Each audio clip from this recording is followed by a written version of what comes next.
Everyone, I'm Sharon Alamohoda'i with iTech Training. I have a very special friend and entrepreneur that I'd like to introduce you to, Donna Salyers. She is a fashion designer and she has a wonderful business called Fabulous Furs. And one of the things I love about her business is all of her fur coats are faux fur and they're all machine washable. And Donna and I met on an airplane a couple of years ago and found out we lived about a mile apart, and we've become friends, and I really admire Donna. So I wanted to introduce her to you, and everybody meet Donna.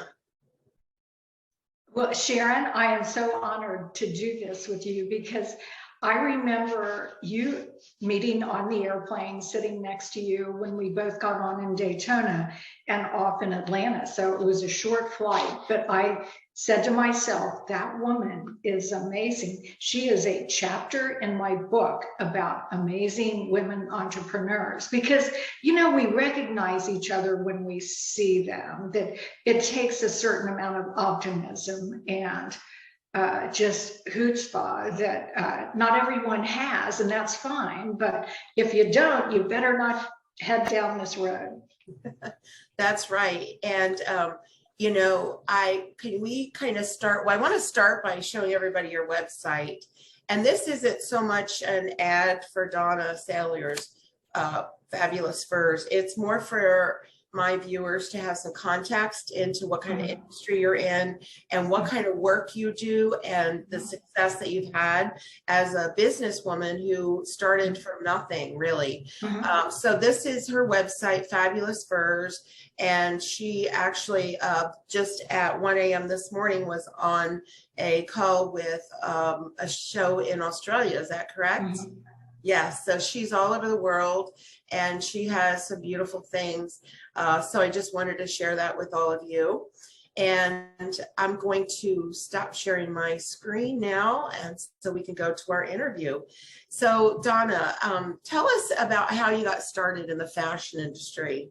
Well, I can sum it up very nicely, very succinctly, because I started, I was born into a poor family from Kentucky, so we're considered Kentucky hillbillies, not the best thing on Madison Avenue in the fashion industry. But my grandma, it was back when women didn't work, but my grandma did because we all needed to work. We needed the money, and she did alterations in all the fine department stores in Cincinnati. She taught me how to sew. And she tried to teach all the grandkids how to sew, but I was the only one, the one who enjoyed this torture because she made it so torturous to say, no, it has to be perfect. But it taught me well. So when I loved to sew. We were poor. I needed clothes to wear to school. I made them, and I could, you know, I really took to it. And my mother was liberal enough to allow me to wear the things that I made at the age of 7 to wear them in public. And I marvel at that today. But when I was I had 2 kids in diapers, and I think I was like 28, something like that. I wrote a letter to our Cincinnati Enquirer editor and said, your sewing column is so awful. Even I could write a better column. And I had no ulterior motive, but I got a letter back and they said, we agree, it's horrible. Send us 6 samples. And I was, what? I don't even have 6 good ideas. So I wrote what I thought looked like the right word length, word count, etc. And they said, you've written your first 6 columns, you're hired. And I thought, okay, next thing I've got to do is become syndicated. And I didn't really know what that meant. But, you know, if you're working for $20 a week, how about doing that 1 column for 200 papers? So it took me and I could do this at night after my kids, they're in diapers, and I could do this at night because I was always compelled to do something. You know, you do things for your kids, wash. At the end of the day, you have nothing. Your kids are happy, but geez. So I wanted to have I would work at night and often till like 1 or 2. That was fine. I didn't need a lot of sleep back then. And I became an expert. And by golly, I became syndicated through the Chicago Tribune. And now that makes me an expert. And now that makes people want me to do a TV show because they're starting cable when they need programming for women. And I'm the I'm a sewing expert. I could write a sewing and fashion column and turn it into a TV show. And I did that. And I had to go to New York. I had never been to New York in my entire life. And I can feel my stomach hurting just remembering that first time. I've got to go to New York to do a TV show. I've never been to New York, but it sounded like an ominous place. And so I quickly realized that everyone on the entire island of Manhattan was dressed head to toe in mink, and not me. So I said, we have no money. I'm not going back to New York until I have a full-length mink coat, just like all the other ladies. So I made one. Because with my sewing connections, writing a column, I could call a mill and say, I know you've got fur better than Care Bear fur. Let's talk. And so I made a coat. I finished the coat the night before I went to New York, and I wore it in New York, and it stopped traffic. People would stop me on the street and say, that is a gorgeous coat. Nobody would check it. And I never made a peep about, holy cow, I just finished it last night. So I wore that coat for 5 years, and then I started teaching classes. Here's how you sew a fake fur coat and make it, you can do this. And so after 5 years, I've now socked away some cash because I've had my own TV show. And it's so unlike me to hide money from my husband, but I had $5,000 in cash. And on a given day in 1988, I'm on my way to drop off my columns at the Cincinnati Enquirer, and I would stop and buy myself a full-length mink coat. And I've got $5,000 in cash right here. And as I'm driving down I-75 to the fur salon and the newspaper office, I hear Paul Harvey describing kittens being skinned alive and passed off as mink teddy bears in London by a toy manufacturer. And of course, my thoughts went forward and thought, and I guess I'm about to buy a full-length kitty coat? I can't do this. I can't do this. I'll take my $5,000, and instead of getting a coat today, I'll start a fake fur coat kit business so that you, Sharon, could sew a coat just like I did. And it took me about a year to get my ducks in a row. Open, and all this fur, I have fur delivered to our garage, and we no longer park our cars. And I've now started a business, and I couldn't believe it. It was in 1989, and we did 300,000 in revenue that first year selling sewing kits to make a coat. I had one product. I mean, I was clueless, but it got my husband's attention. That's like $1 million, an entrepreneur making $1 million in revenue today. So Fabulous Furs moved on. We became ready to wear. I became the ready to wear department. And I'll jump forward. Today, we're sold. We have a giant building, 110,000 square foot building in Covington, Kentucky, where we sew in a workroom 60% of what we sell. We sell product to 46 countries. And we have 4,000 wholesale accounts, including Neiman Marcus and, some really wonderful high-end department stores and chains and so on. And as you mentioned, Sharon, I was on TVSN last night, the premier TV shopping network in Australia last night. And of course, that was 1:30 a.m. I signed off because they're, of course, a day ahead. And so I have been blessed beyond belief. And I would say to anybody who says, oh, you can't start a business today, I would say, yes, you can. You are lucky to be born in the most opportunity-laden country in the entire world. So tell us about the book you're writing. Well, and I've been writing it for 10 years just because I love to write. So with that newspaper column, heck, I had never written anything, but I really enjoy the process of writing. I write all the copy that goes up on our website, and I used to write all the catalog copy, but now our catalog copy has shrunk to a description. But I run into so many women like you, Sharon, who, against all odds, you start a business, you have no idea where it will lead. Well, maybe you do, far better than I did. I didn't. I had no idea I was going to be where I am today. And I started almost 33 years ago. And so I was really clueless because I didn't even know what a business plan was. I did not go to college. And in some ways, maybe that was a good thing. I wasn't limited by how, nobody told me you can't do this. I had no idea all the things that I would have to learn along the way. And I'm sure you've experienced this. You have no idea how you have to pivot, that when COVID comes along, you suddenly are taken off the road. And now what? And that happened. I mean, it's happened. We have reinvented Fabulous Furs, I guess 20, 30 times, because we started out a sewing kit business. Today we're finished goods. And so, you know, when we sit around at our office and talk about, oh God, how will we get through this one? I say it was ever thus. There is always some unsurmountable obstacle coming along, and you will look at what you do and say, we can't be a sewing kit business anymore. Nobody sews. We'll have to become a ready-to-wear business. And Donna, it's got to expand beyond you sewing every blessed thing that goes out the door after you pack it. So all those things, I would tell an entrepreneur, you can do it. You can do it if you want to.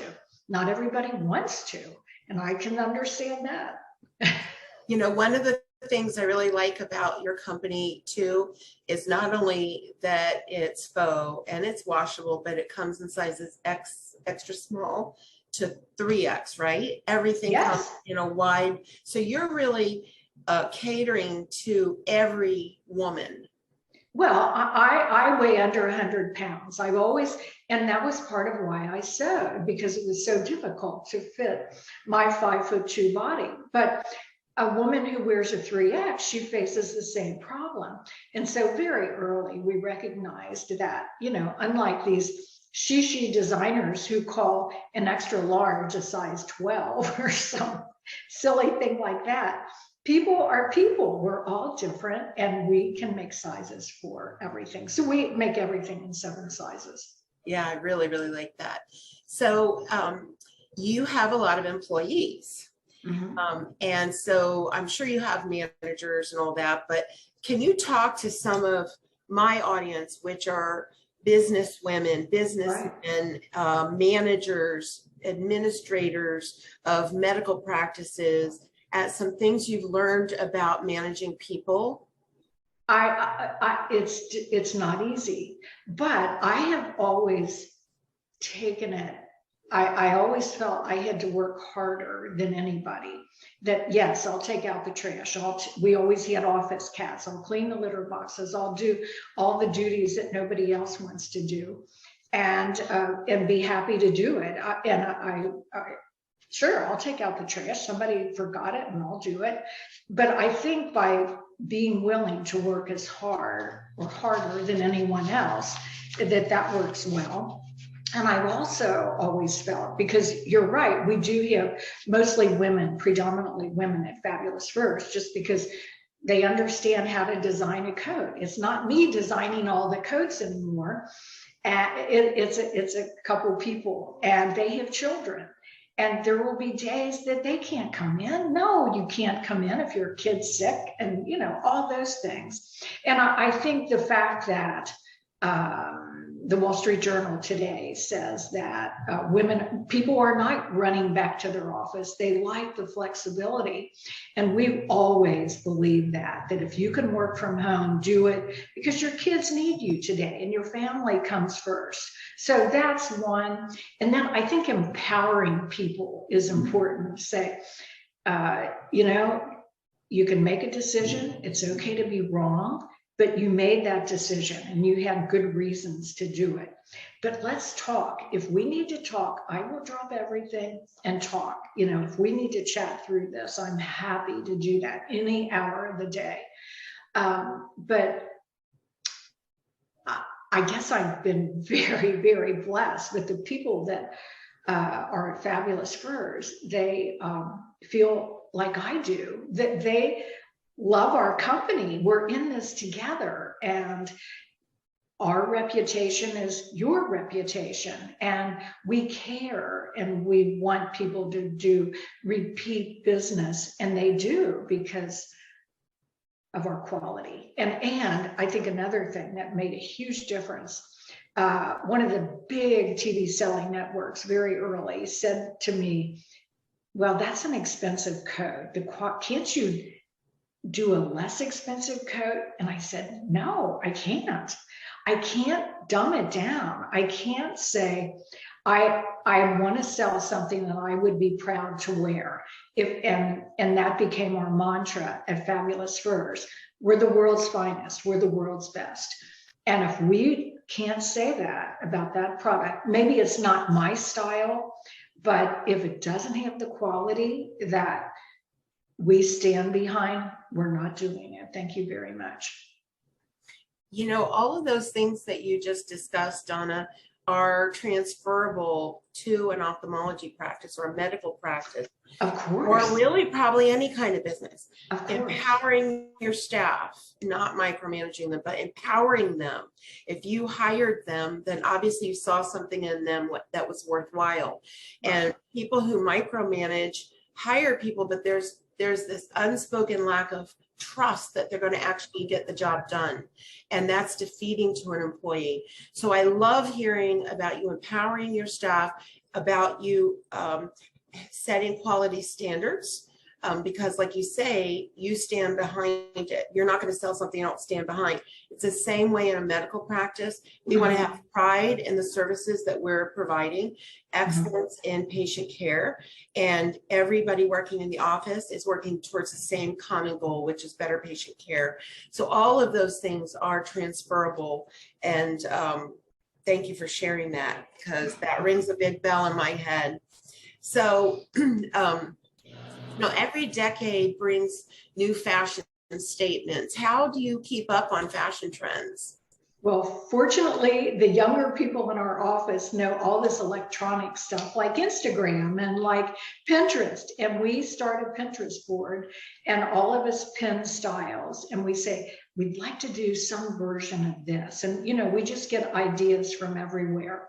But for me, it's very important to have this variety of ages having input. So it's not that hard. Pinterest helps a lot, because we used to all show up at meetings with like stacks of clipped out newspaper. Thank God for technology, and thank God for young people who keep Donna moving forward on technology. Yes. So I know your business is worldwide. How is fashion different around the globe, or is it? I don't think it is. I think no matter where you go, and we are about to embark into Germany, which is very exciting. Yes. Because here's how I look at it. We were in Australia last night. Australia, it was 80 degrees if you put it into our temperature. Sure. We went like 20-25% over goal. That tells me that the people in Australia, even when on a very hot day, they love distinctive, interesting, and unique. And that's what we are. If it's ordinary, if you could find it at 5 other stores in 4 different colors, no, that's not us. We went distinctive. And so if we can do business that well. And we've been in Australia for, I think, 7 years. We keep coming back and we keep increasing what their buying power. And so if Germany, where they actually have winters that match our product, I'm very excited with that. And I think we all love a different perspective. I'm very excited to see what German fashion looks like. And I have a feeling that they're equally excited because it's from an exotic place like the United States. Yes. So if you had advice for a woman or man who dreamed of starting a business, what advice would you give them? Well, I bet we could wind it up with that because I have kept, ever since I started Fabulous Furs, I've needed inspiration daily because it's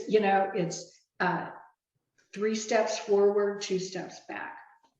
So I started keeping a file of quotes that, I would, when I had the most disappointing thing, like a bank is calling our loan and I have until Friday to come up with $50,000.